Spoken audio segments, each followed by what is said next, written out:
Hello everyone, welcome to the Super Studio. This is Coco.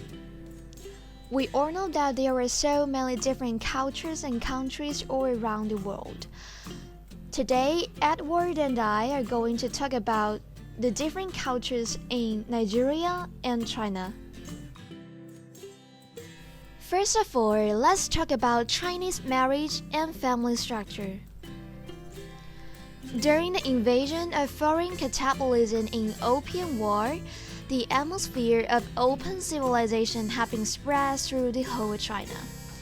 And hence, it opened up a completely new understanding towards the concept of marriage for Chinese people. As a result, the marriage reform has begun in this ancient line of China.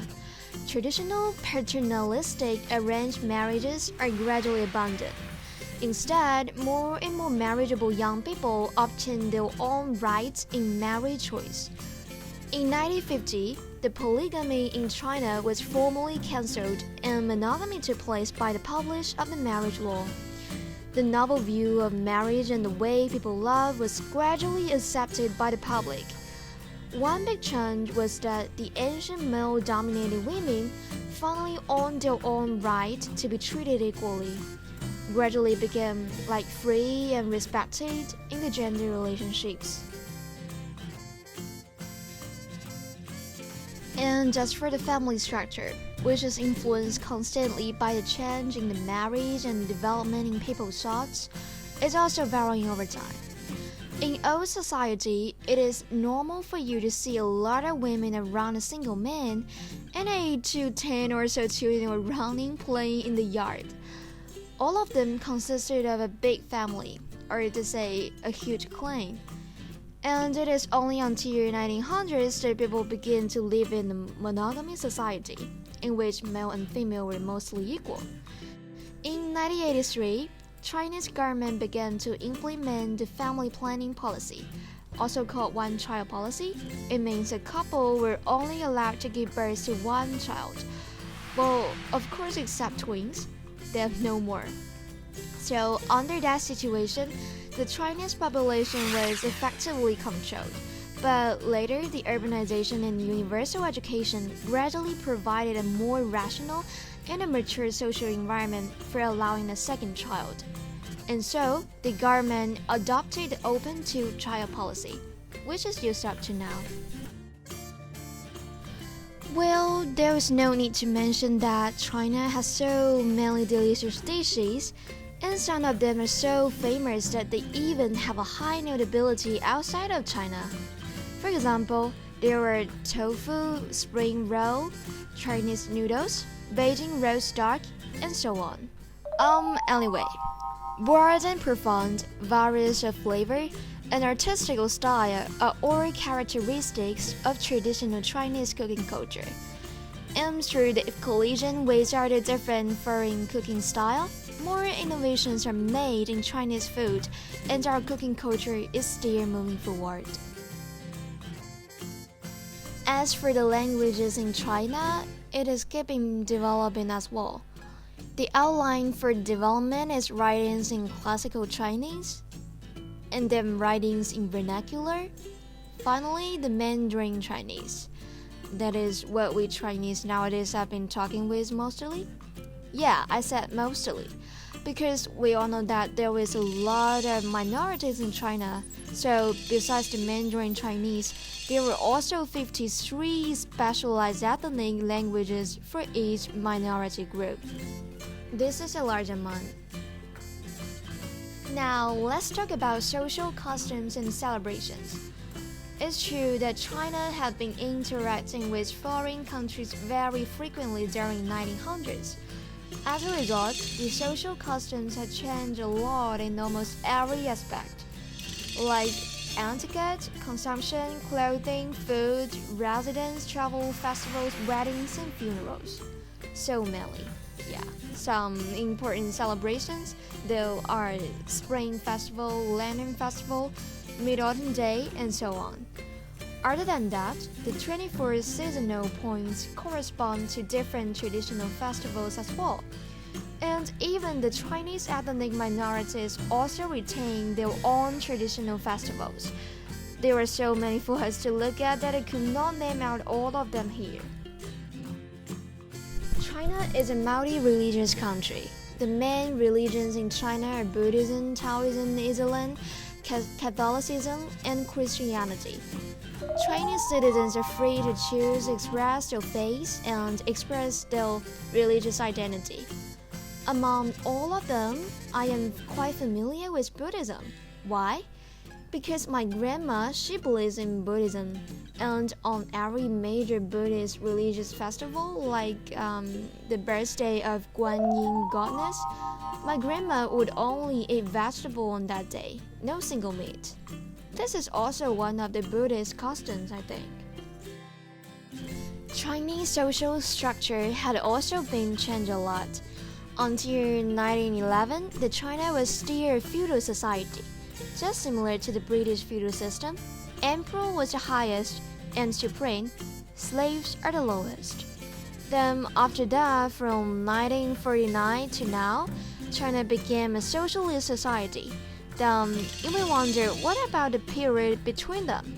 That is from 1911 to 1949. Well, I'm not sure either, because that period was kind of like a middle process between two different times. Therefore, it is difficult to define them. Hi, I'm Edward, a journalist in Nigeria now. First, let's discuss about Nigeria's marriage and family structure. Nigeria's marriage law, like that of most countries, is legally registered as monogamous rather than polygamous, just like China.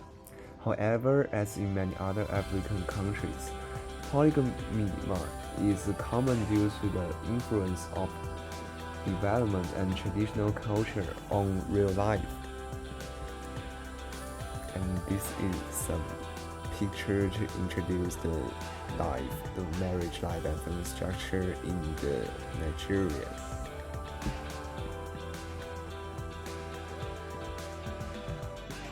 And the next topic is Nigeria's food and typical dishes.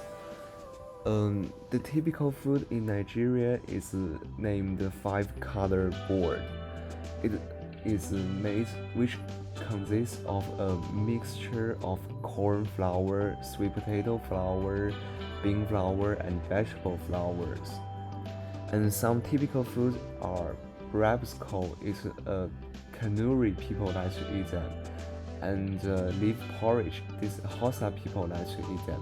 And for soup, the more popular is fried dried melon, dried gourd, tomato peas, fish or chicken put together in the ruchi soup.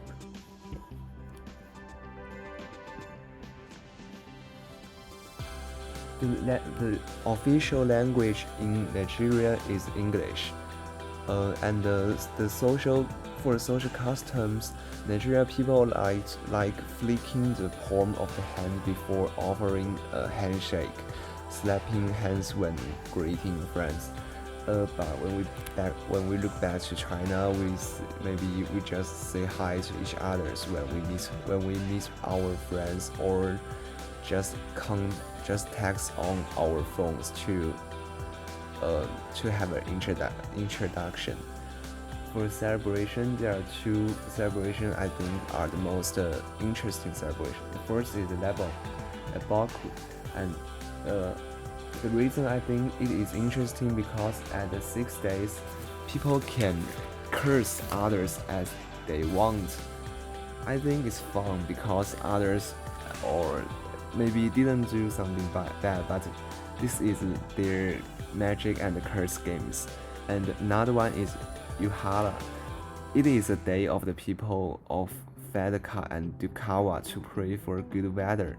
If one year the village or a family was hit by a natural and man-made disasters, the festival would be celebrated. The next one is the region. In Nigeria, 5% of the population is Muslim, 40% is Christian, and 10% is other religion. For societal, the first one I want to introduce is the education. Free primary education was introduced in 1976. However, due to economic difficulties, since 1985 it has been changed to a charge in September 1999. The Nepal government issued the National Basic Education Plan and restored free compulsory education in primary school. As for 2016, there was 147 universities in Nigeria. For tribal structure, there are more than 250 ethnic groups in Nigeria. The three largest groups are the Hausa-Fulani in the north, the Yoruba in the southwest, and the Igbo in the east. For government, this slide is introduced government.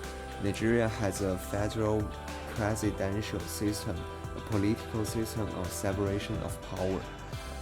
And this is all about Nigeria. And I hope you can know this country better now.